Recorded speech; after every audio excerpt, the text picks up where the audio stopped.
Reading a novel about assassins, poisons, and death by desk job while sipping herbal tea in my very ordinary British village felt odd and yet fitting. Think Midsummer Murders or Vera. It's a sort of novel that makes you think about the dualities in life. Well, here we are on a cozy day diving into the strange comforts that a crime novel can provide. I'm Katja, and welcome.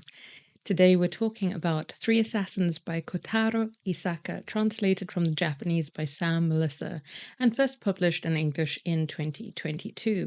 Now, Sam Melissa is a new to me translator, though they have a huge backlist of translations. I usually lean towards slice of life or cozy books, so he's a great discovery for thriller book translations, and really brings across the immediacy of the author's work in this book. Technically a companion to Bullet Train, which got a flashy Brad Pitt adaptation. If you enjoy wry humor and fast-paced action films, definitely give that a watch, unless you've already seen it, which most people have. But that said, Three Assassins shares this universe with Bullet Train and a few characters, but stands alone just fine among the 4 books that are currently available in English that sit in that universe. So this is not a conventional thriller. Yes, it's got assassins, but like the Bullet Train, it's all about the twists, and it's got so many quirks. It's a novel of strange logic, accidental deaths, and moral conundrums delivered with such dry wit and calm absurdity that I wasn't sure, do I laugh, do I flinch, or do I underline some of this gold, these quotes? And also the characters, the assassins themselves, are really so odd, and yet you can imagine them. Think of athletes who don't want to go out and do their match because they're worried that they won't win the medal or the trophy without their lucky socks. Those are the quirks of these assassins. Our main character, Suzuki, a former maths teacher turned reluctant criminal, he's pulled into the Tokyo underworld because of his wife's death and no one wanting to investigate any further. They daren't because of the mysterious Fräulein organization.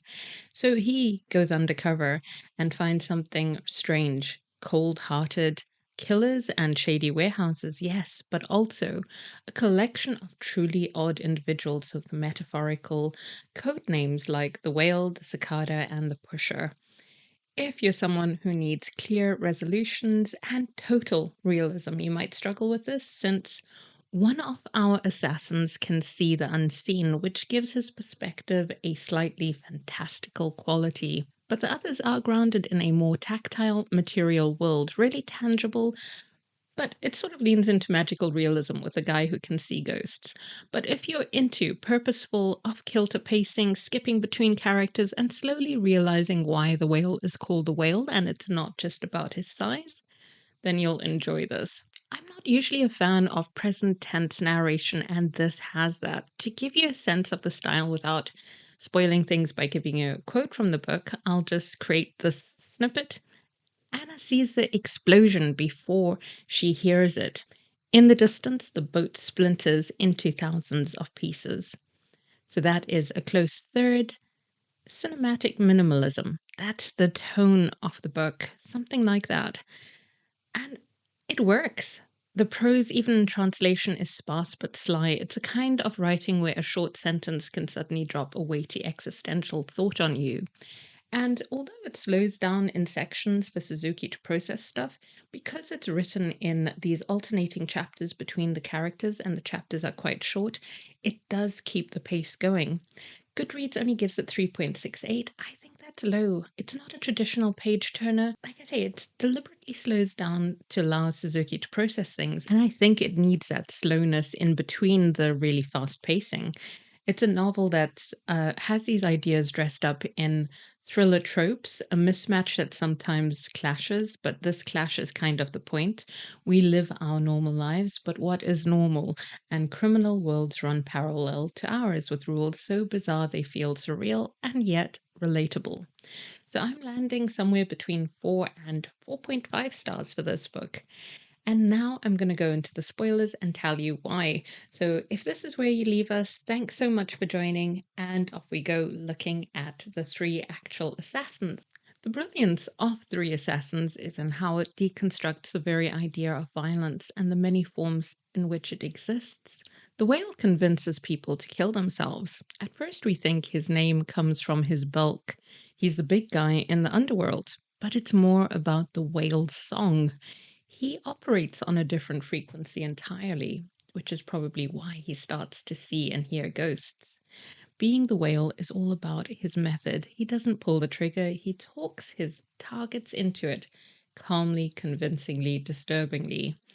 He's bureaucracy at heart. It's just a job, and he likes to tell himself he hasn't killed anyone. They killed themselves. He's like a walking HR department crossed with a cult leader. Gaslighting 101. And the bits where this comes out the most is with Cicada's handler, who doesn't fold like the other targets, but who knows he can take back a little bit of agency by choosing to fly rather than jump.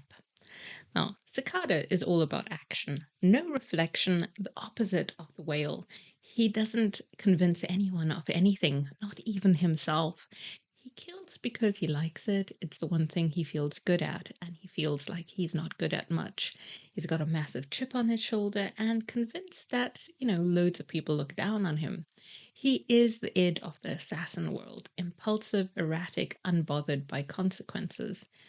Unfortunately, in some ways, he's also the most honest because he calls out the euphemisms others use of the industry because it's just murder dressed up. Pusher is almost whimsical in their philosophy, if you could call assassination whimsical. Their speciality is making these assassinations look like accidents, especially in an urban environment, by shoving people into oncoming traffic. Aptly, this is actually also the slowest part of the novel where Suzuki encounters the pusher, who literally speeds things up. We slow down for this section, but this character is the one who pushes things along and ultimately allows Suzuki's life to become unstuck and for him to reach some catharsis. So Suzuki is this math teacher looking for answers. He doesn't think about how he ends up being complicit in selling drugs and making people addicts, not until close to the end, or when he's asked to kill Yellow and Black, the young couple who seemed minor at first, but are arguably real power players when you consider the end. Ultimately, the novel shows us violence in its many forms. It's arbitrary, institutional, sometimes farcical, sometimes inevitable, and it's performed all around us. I won't say much about the performers except that I love that element. Truly bizarre, genuinely effective. So let's look at a couple of themes that really stuck out for me. Violence as bureaucracy. Cicada's handler operates like an office manager. He has a system, a code, a list of clients. He takes calls and then sends Cicada out to kill people. He has just enough detachment to sleep at night, clinical, dehumanizing. And the whale isn't far off. He's basically a salaryman on a sales route, doing cold calls on despair. He talks people into outcomes they didn't consider 5 minutes ago, but suddenly accept like they've signed a contract that they can't back out of. And then we've got Hiyoko, who is at the beginning and right at the end, more overzealous recruitment agent than actual assassin. She scouts talent for Fräulein, but ultimately, if they don't pass the standards of Fräulein, they don't walk away. They If you don't make the cut as future staff, you're certainly going to be Fräulein's products. It's chilling, and yet she feels nothing about it. It's just a job to her. Agency and accident, all three assassins exploit existing systems. So Cicada is in the chaos system, thriving in it. But when he really loses himself to it, he stops listening to his handler and everything goes to pot. Whereas the pusher sees urban life as being the ultimate hazard to human life.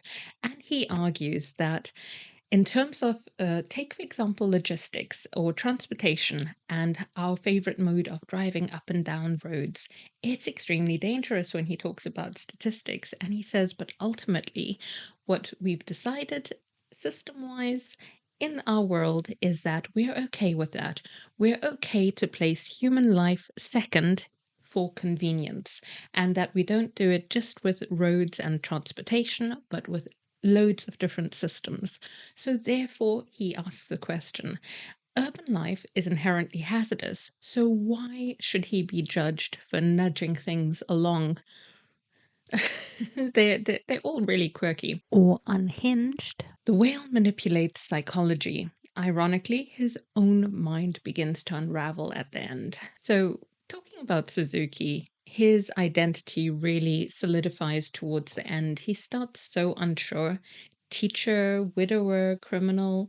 He's not even certain who he is anymore now that he's going through this grief stage of his wife having passed away. But this is a book that's a real tribute to his wife, because everything he did was proving his devotion to her.